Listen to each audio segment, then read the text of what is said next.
You either click this video because you want to dive straight into the comments to tell me how big of an idiot Elon Musk is, or you clicked it because you're a fan of Elon Musk and you want to learn about what this man has to say. It doesn't matter. Either you're pro or you're against Elon Musk. It doesn't matter for this video because you can learn from anybody in the world, no matter if you're a fan or not. Always assume the other person knows something that you don't, and that's how you grow. That's how you learn. Don't block it up through your emotions. You can of course still share what you think in the comments, but it doesn't matter if you're a fan or not. And what can you learn from Elon Musk to become a better leader, a better communicator? Well, I'm going to share 3 things. Of course, there's more, but the 3 things that stood out for me watching and observing what he does and reading books about him. Number 1 is challenge and get specific, meaning, and let's split it up, challenge everything, meaning challenge ideas, things that you say on stage, but also in your company. It doesn't mean that if we have been doing this for ages like that, that it's the right way to do it, or that you cannot find an innovative way to do something else.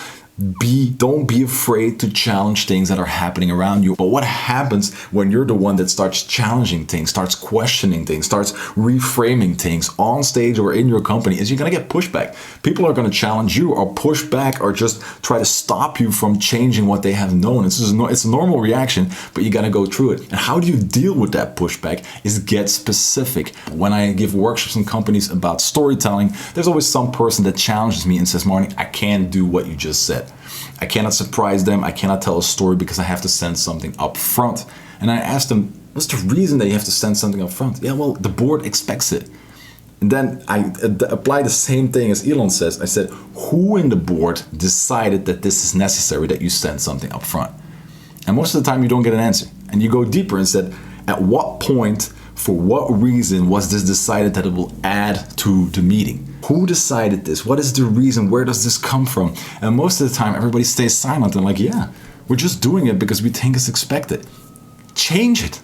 The moment you get specific while challenging something, people either get nervous and realize, well, it's a stupid rule, it's a stupid way of working, or you get an answer and you actually know that it's a good decision. That could also be the case. Also on stage, let's say you're challenging ideas and opinion, and someone in the audience challenges you and pushes back and says, yeah, I don't know, it's like that. I don't think I agree.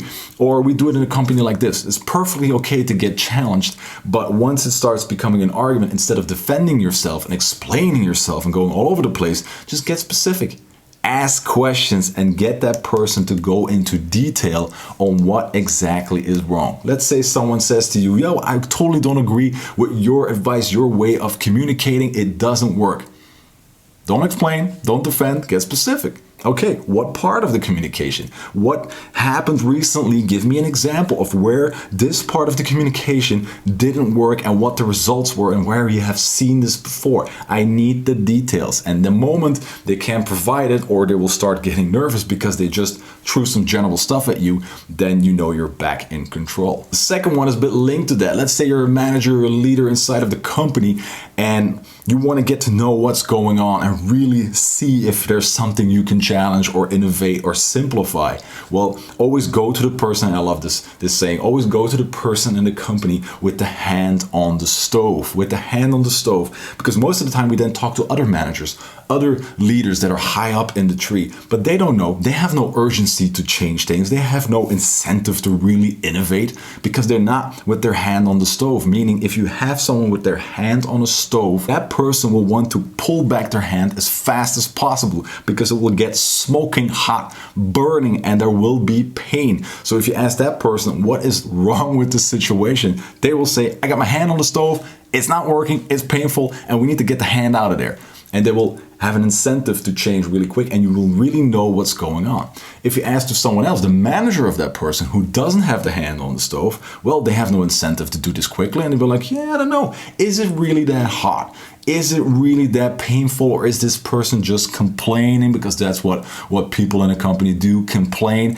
And it takes some time and it pushes away from actually wanting to change the situation. So I really love that. So always go deep. Talk to the people that actually are experiencing things in your company, in your line of work firsthand. And that's where the sweet spot is. That's where the real knowledge is that you can then take up and actually start building your projects and your innovation work around. And then the third one that I also learned from Elon Musk and that I love and actually puts the two first points together is you will also make mistakes. I make mistakes, you will make mistakes.